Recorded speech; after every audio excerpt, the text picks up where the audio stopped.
Hey everybody, welcome to another episode of Master the NEC, where we talk about the National Electrical Code. On today's episode, I want to change it up a little bit. We usually talk about different sections within the code when we're talking about some code changes, but on today's episode, let's talk about the 5 new articles that were introduced into the 2017 National Electrical Code, because they warrant a little more detail in their application. One, because the user of the NEC needs to know whether or not these are going to apply to their use of whatever they do in and day out. But for those that actually work in these areas that are going to be covered by these new articles, they need to understand about them and need to know how they're going to integrate into their daily activities. So what we're going to talk about is the 5 new changes that were incorporated into the National Electrical Code. Kind of stick with those on this episode and kind of talk a little bit more about them and get a little more details so they kind of help the code user understand one thing, to make sure that they're within the proper article for their application. And of course, the scope of each article is so critical, because if you're doing something and you're in the wrong article because you don't understand the scope of that article, then it can play a lot of havoc on whether or not something passes an inspection.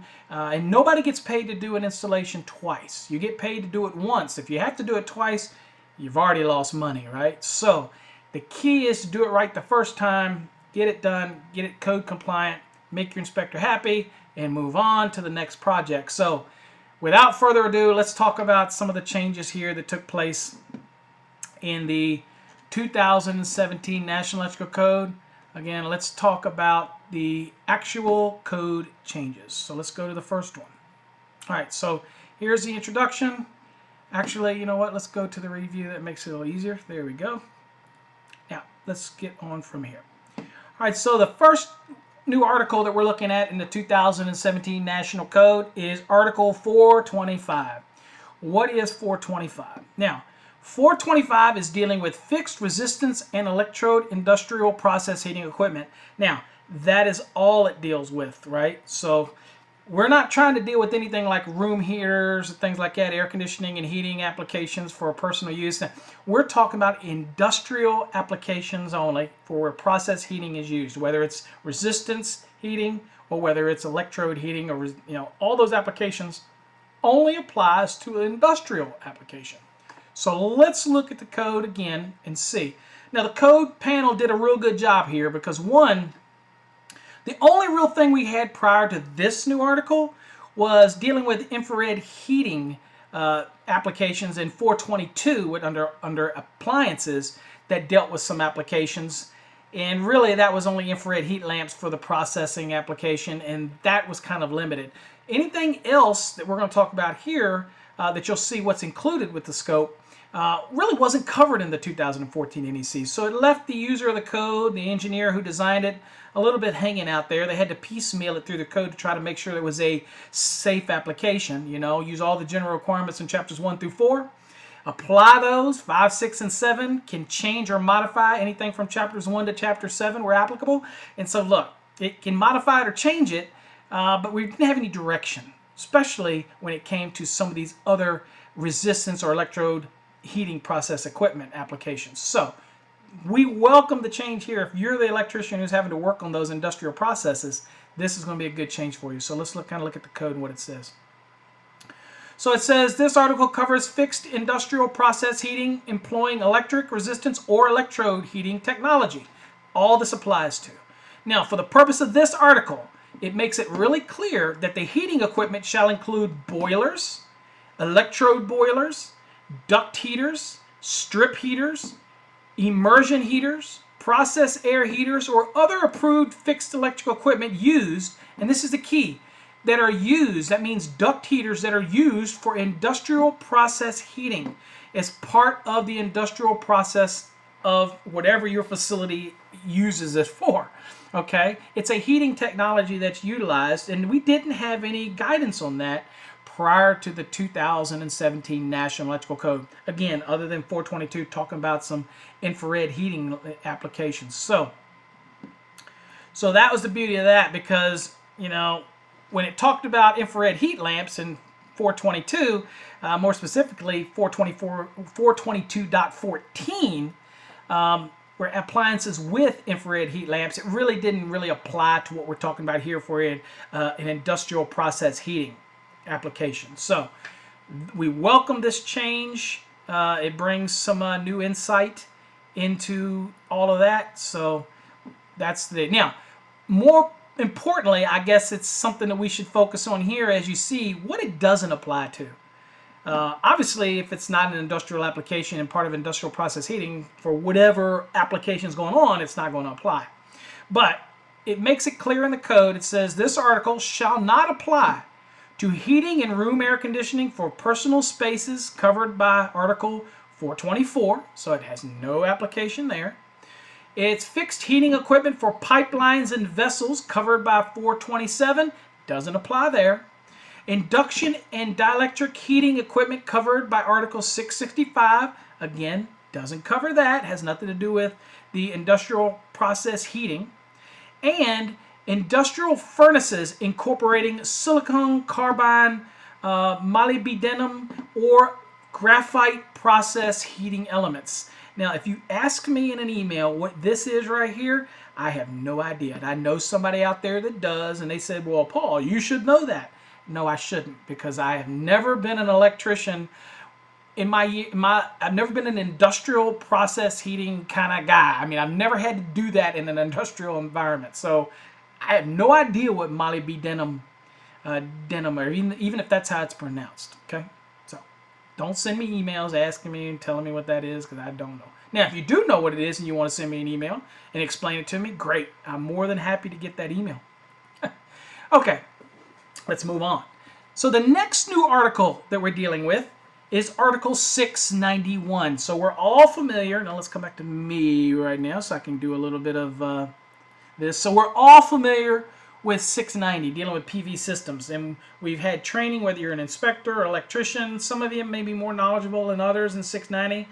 Talk about a number of changes, and we can't all be Bill Brooks. I mean, this guy knows everything about both PV systems, obviously, but I'm an electrician, and I encounter PV systems, and I know the codes that are associated with PV systems.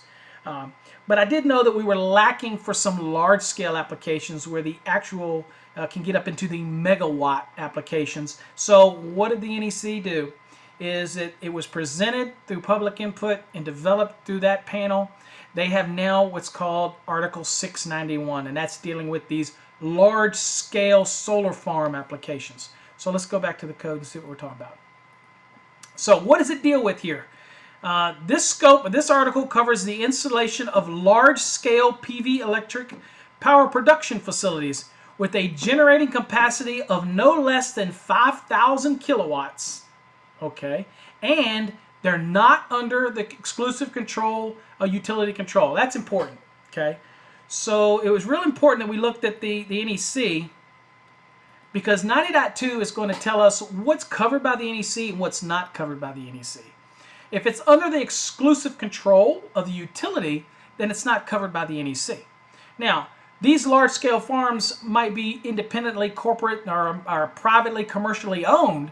Now, they interact typically with the utility, but they're not owned by the utility. They're not under the exclusive control of that utility. They're for-profit, if you will, probably, and they supply power to the grid for the renewable energy type of aspect. But the key here is they're not under the exclusive control of the utility, so the National Electrical Code here is going to apply. The good news also is we have some informational notes under this scope to kind of hammer that home. So let's look at that. So what does it say here? It says, for facilities covered by this article shall have specific design and safety features unique to large-scale PV facilities and are operated for the sole purpose of providing electric supply to a system operated by a regulated utility for the transfer of electrical energy. So they interact with it. They're designed for that application, but they're not under the exclusive control of a regulated utility. Okay? More than not, these large-scale PV farms are privately owned. They're operated for profit commercially, and they will connect and supply power to the regulated utility. Now, informational note number 2 says Section 90.2b5 includes information about utility-owned properties that are not covered under this code. Okay, and for additional information on those type of electric supply stations, Then we got some guidance here, an ANSI IEEE C2 2012 edition. I guess it hadn't been updated. Dealing with the National Electrical Safety Code, and it's got its own rules and requirements for this utility application. We're going to make it clear that 691 in our case, for what we're dealing with, is specifically for a commercial venture, obviously the scale that it is. It does supply power back, but again, it is not controlled by the utility, so it is subject to all the requirements within the National Electrical Code. I want to make that clear. Okay?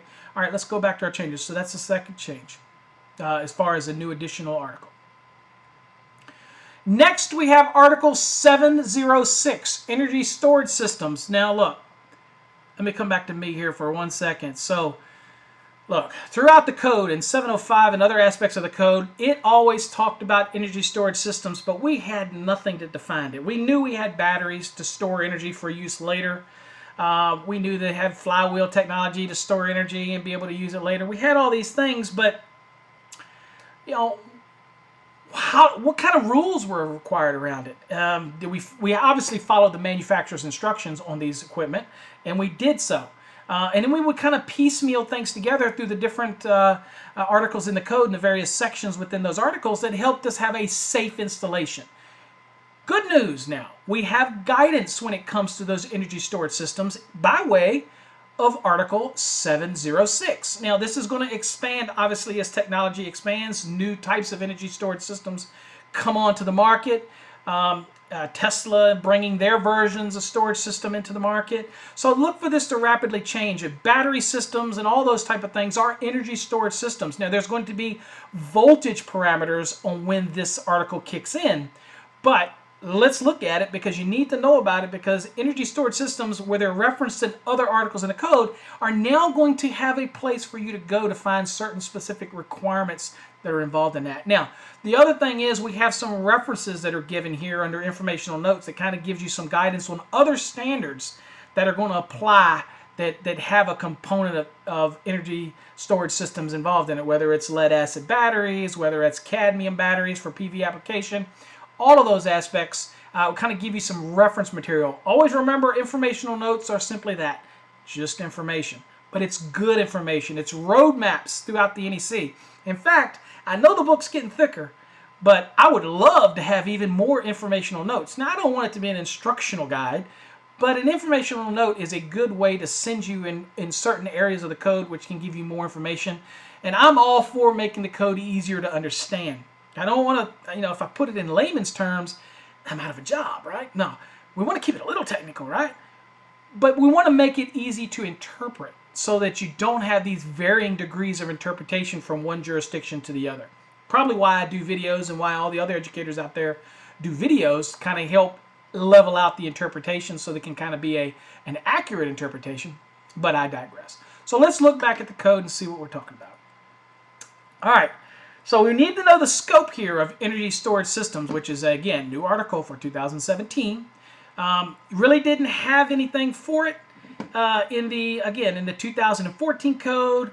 It was a lot of references being made, but there really wasn't any guidance, if you will, for this application. So I can think of, from my mind, I can think that there used to be references in 480 for batteries, 690, 692, 694.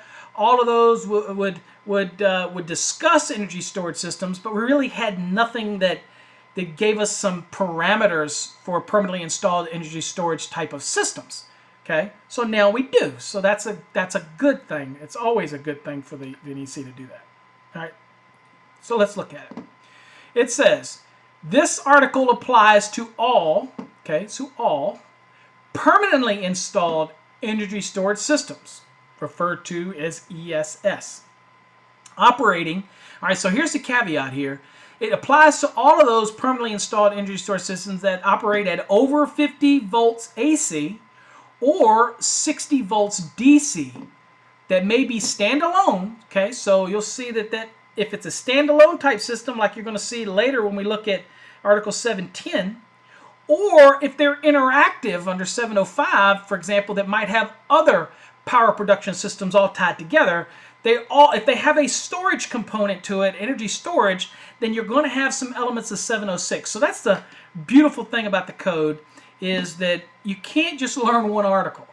You know, you have to learn all of them as they interact. So the moment you think you get so skilled at PV, for example, then you got it, you're in 690. Now you're dealing with an application where it's going to interact with other systems, tie into the grid, so then you have to think about 705. And then when you start thinking of 705, and if you actually add some kind of battery storage component to it, or some other type of storage, flywheel or what have you storage, then what you have now is I got to integrate 706 into that. So I need to know 706. Now, where if I have a DC microgrid, we haven't talked about that, but that's a new article within the National Electrical Code, and that's going to be in 712. Now we have that system that has storage capability on it. That brings in 706, brings in possibly 710. Well, not in a DC microgrid because you can have more than one source. So, but it could bring in all these aspects of wind generation and everything into it, and they all interact. So I have to not only understand one article, but now I have to understand how they interact. And that's the beauty of bringing these out in the 2017 code and giving them their own article. Because it's much easier to say, okay, I've done this portion when it comes to PV applications. Now I'm dealing with the batteries. So I'm dealing with 480, I'm dealing with batteries. But now I have to integrate, I have to understand, okay, well now it's a storage system, I have to go look at 706. And it allows me to specifically go, instead of having to pull out certain components within a specific long article, it just makes it more confusing. So now if I pull out those individual components, it's a little easier to apply them. So that's the direction I believe they're going, and I like the direction. Again, a lot more informational notes would be helpful, especially when these new articles are getting developed, because they're going to add all the unique parameters, the different parts, sections, subsections, all those things that you need to have for a safe installation.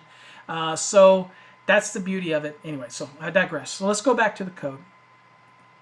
All right, so it says, informational notes to remind you, the following standards are frequently referenced for the installation of energy storage systems. Now, I list 4 on here, like cadmium batteries, this is vented lead acid storage batteries, all of these applications, because these are the different standards that are associated with it. But there's 8 more that you're not seeing here. So sometimes it's helpful when you're looking at something, you want to know whether something is actually an ESS. You have these different standards that can give you direction on it. So that's something that you keep in mind. So if you need to look at those other 8, there's 12 in total references that they give. You can go to your 2017 National Electrical Code and you can get those references.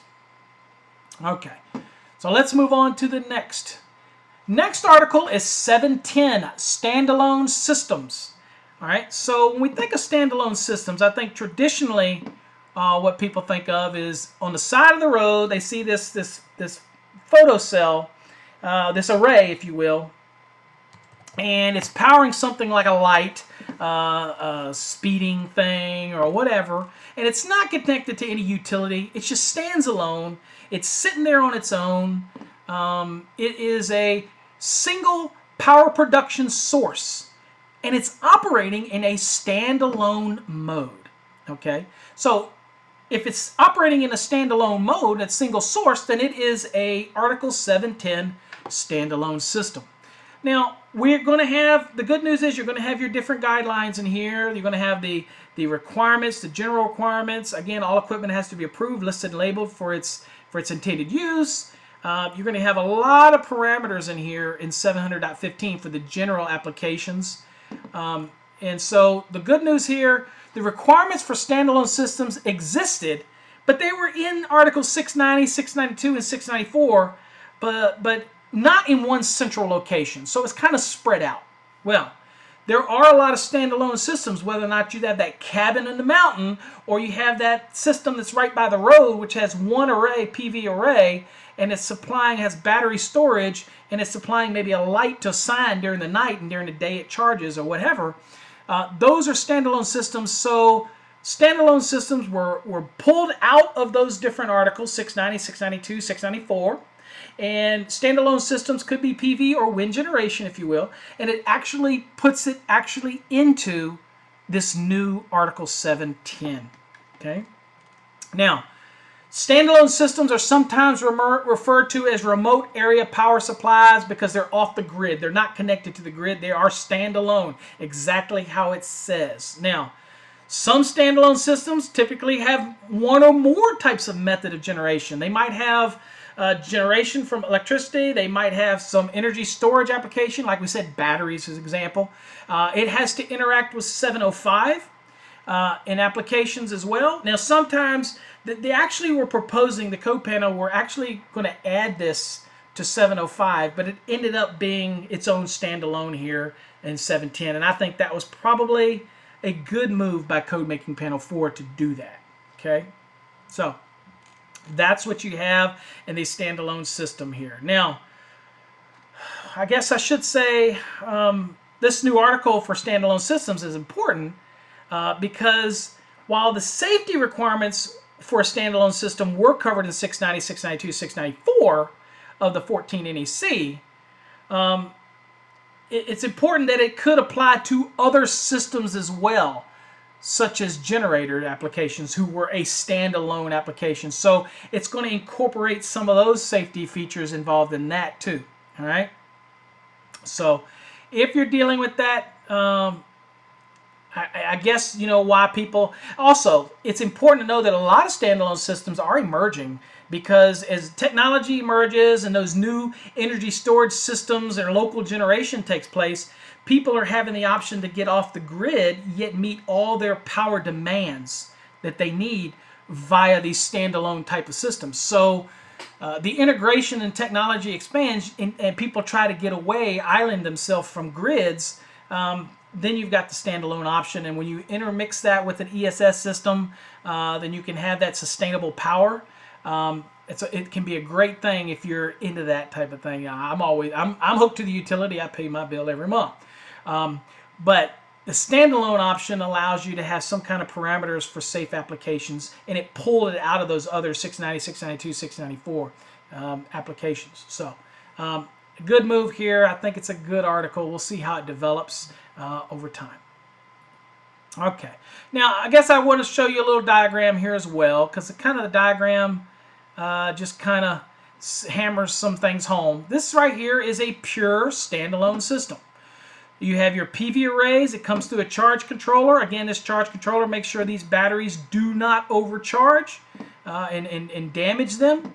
The current that comes out of this charge controller that's charging these batteries allows for a directional charging in order to be also do DC loads. Maybe you have some DC lighting applications. Obviously, if I was on a standalone, my lighting would have to be DC. So it allows for that application. The other key thing to remember is that at this point you have the batteries so that when you aren't generating power from the photocells, from the PV application, that you're able to continue on, for example, at night and have your batteries running those lighting loads. Now, it also can feed an inverter, and that inverter is going to change that DC to AC so that you can also power some of your AC loads like TVs, stereos, or what have you inside of your, maybe you have a cabin or something like that. So in the purest form, this is an example of a standalone system. By no means is this every application of a standalone system, but this is a good example of a traditional standalone system that you might have. I've also seen these standalone systems designed like this for RVs, and it's a pretty neat system, and it would be classified as a standalone system. All right, let's go to the next one. And incidentally, I believe this one is the last one. And this is our direct current microgrid. So just for recap, so we get to this point because this one gets pretty good here. So recap, we've talked about the process heating application in 424. So we've talked about that new article. We talked about 691 for large-scale PV system applications. We talked about ESS systems in 706. We talked about standalone in 710 for you electricians that are dealing with that standalone application. We've kind of talked a little bit how they all can interact with the other aspects of the code, other different articles that might be applicable. But now we get to 712. Now this is a concept of being able to be self-sufficient whether it's for security reasons or whatever reasons, that you can actually power a lot of aspects of a facility, commercial or educational facility, in their own little DC microgrid application. I say little, it obviously doesn't have to be little. But this allows multiple, more than one, DC input sources into a microgrid component, and you get some benefits out of it. Let's look at the code and kind of get an example here. So what are we talking about? Direct current microgrids, referred to as a DC microgrid. Now this word microgrid, I know the electrical community doesn't like it because typically when we think of grid, we think of utility, and some people feel this may cause confusion. I think that if it's in the NEC, you know that it isn't something that's outside of the scope of the NEC, so it's not a utility aspect. 90.2 doesn't kick in. This is covered by the NEC, so 712 is going to apply here. Again, also remembering that 712 is going to have all these other components that are going to interact with it. You're going to have PV applications, wind generation applications, generator applications. You're going to have a bunch of aspects that could interact together, because the key component for a DC microgrid is that it has to have more than one component bring it into it. Okay? All right, so DC microgrid, a direct current microgrid, is a power distribution system consisting of more than one interconnected DC power source supplying DC to DC converters, DC loads in the purest form, and or AC loads powered by DC to AC inverters. Now, a DC microgrid is typically not directly connected to an AC primary source of electricity. Okay, generally not, but some DC microgrids might interact with one or more DC AC bidirectional converters or DC AC inverters. So you could have that potential interaction between the two. All right, so let's come back to me. All right, so I guess an editorial note that I'll add, that DC systems bring the possibility for an easier and more efficient integration at a local renewable energy type of DC generation and storage structure, if you will, compared to alternating current. All right. Moreover, there is neither phase unbalancing to worry about. You don't have to worry about harmonics. There's no synchronization issues to worry about when you're dealing with the DC component. It leads to more available sources of energy at a local level. It gives you that reliability if you have a facility that has security reasons need to stay up and you lose power from the utility. You have this multi-tiered input of DC power that you can integrate through your system to inverters, to whatever, or direct DC to DC applications that are going to get you working and keep you functioning. So there's reliability aspect to it. Very common in data centers, becoming common in educational facilities, becoming very common in governmental aspects where you have that fluidity that has to take place if there's a loss of power. You're not relying on a generator for standalone, for example, a generator which is going to have very limited application, maybe by fuel or whatever. You have this ability to have this DC microgrid in place. Of course, we had to have some code requirements for that, so that's why you have Article 712. Now, again, it's becoming very popular in data centers, fluidity. People want their servers to stay up.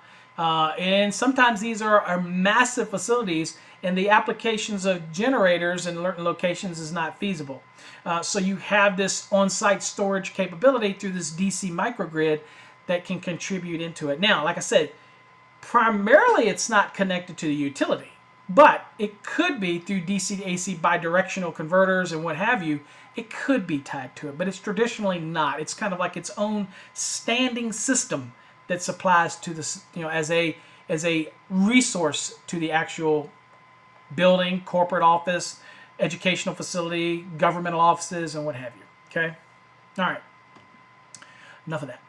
All right, so the next thing we want to look at, I guess I got to go back, is that's what the DC microgrid is. So kind of giving you a picture of what we're looking at so that you can kind of take all that information I just said and put it together.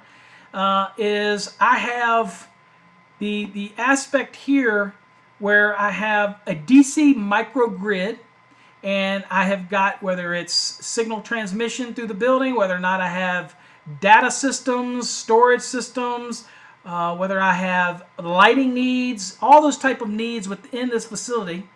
And I have multiple, more than one, source of DC input. So here I've got a PV system coming in through a DC to DC converter. I like to think it actually cleans the DC to DC application. I'm sure Mr. Brooks will tell me that it's not really that, but I have that application. I have wind generation that can be applied to this application. I have got batteries that can be bought into the system, maybe powering as a backup application. This is your ESS application. And I might have generator application. I might have a direct DC output, or I might have other type of storage systems on there, like a flywheel storage system or what have you, that's going to contribute to the system to help power these DC loads directly. And it's not limited to connection to any type of AC system. Okay, it's its own little thing, and so you're going to see that. And when you're dealing with it, you're going to know you're dealing with it. Okay, the good news is we really didn't have any guidance on any of that. So with the 2017 NEC, we have the guidance. Okay, the key thing here is in 424, we now have guidance on industrial heating processing equipment, whether it's the resistance or electrode type heating. We have guidance now. We don't have to rely on 422 for the infrared lamp for an appliance application. That's the only real reference we had to any kind of industrial process heating. So now we have it for those boilers, things like that, electrode boilers, all those applications like that for heating, duct heaters when it comes to that heating process, all covered now in 425. We have 691 for all those PV applications that are over 5,000 kW applications. We now have that application where we have guidance. 706 ESS energy storage. We now know that we have parameters for this energy storage, which is referenced by many different articles. Now we have a specific article for that. So we have some guidance there. We've got parameters, parts that we have to meet, and that's going to expand, obviously, as technology expands. We have standalone systems, which were incorporated into the various things like 690, 692, 694, wind generation, PV, and what have you. But now it's been pulled out into its own article so that it's easy to understand. Keeping in mind that all these different articles might have to interact in a system. They each have their own article that deals with that, but they do work together. And of course, lastly, you have DC microgrids, where you want to have the ability to have multiple DC sources come into a system and be able to go to batteries for ESS storage, whether or not it's direct use to lighting that's DC, or maybe some equipment that's DC, like computers, instead of getting rid of that power converter that converts AC to DC, getting rid of that. All of those applications can be directly fed from a DC source. It could probably also go through inverters and provide some AC current to the application. All of those things are in DC microgrids that are expanding throughout the code. And here you have one place in 712 that pulls all that together. And I'm sure that that's going to expand as technology expands. So hopefully you got something out of this presentation. As always, I want to remind you and thank you for visiting our website at electrocodeacademy.com. You can see our educational videos there. You can listen to our podcast. If you have any questions, please feel free to email us at info, that's I-N-F-O, at electricalcodeacademy.com, or you can send it to info, again, I-N-F-O, at masterthenec.com, and we'll be more than happy to answer any of your electrical questions, whether it's about the National Electrical Code, whether it's about some kind of electrical application, electrical theory, whatever you have, we'll get you an answer. So again, thanks for watching, and God bless. Until next time, stay safe. Also, I'm recording this on Memorial Weekend, so God bless all of our troops out there and all of our veterans for what you've done for us to keep our freedom. We thank you every day for the blessings that you provided us. Again, God bless. Until next time, stay safe.